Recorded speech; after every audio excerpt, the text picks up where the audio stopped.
Looking at Manchester United, a lot gets made of how many times they've conceded the first goal or gone behind in games this season, but the simple fact is they're top of the league and 7 points clear.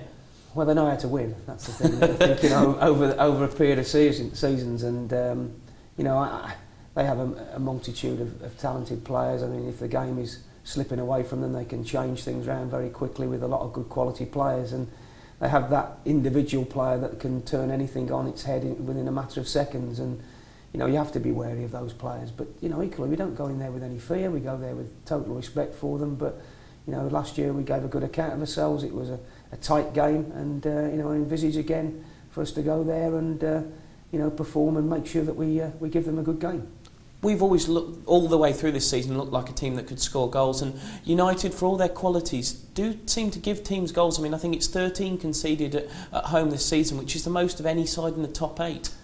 Well, it's an interesting start, and I think Sir Alex has been very wary of that and has cause for concern for it. So it shows a vulnerability. Certainly they have attacking prowesses, but defensively they've leaked goals.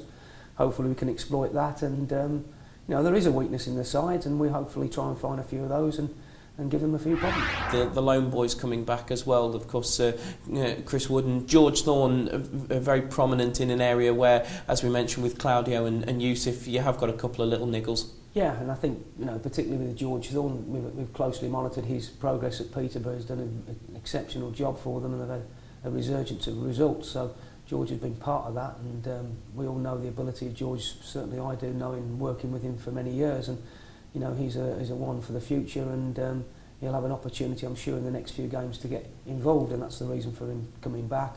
As for Chris, we all know there's a lot of speculation flying around in terms of clubs interested in him, but ultimately we have to bring him back here and take an assessment from a club's point of view first. So he'll be another one that I've worked with as another great potential.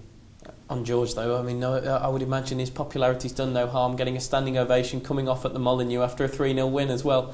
Yeah, it's a good memory for him. I mean, it's not an easy place to go, and to get a result like that, and I mean, it shows that the team's really picking up, and we've had close contact with Darren Ferguson, of course, and he's been really, really pleased with George's progress, and the reason for him going out was to gain the experience. If he wasn't going to get regular games here, it was interesting for him to go and take a good level of championship football, and he seems to have done exceptionally well.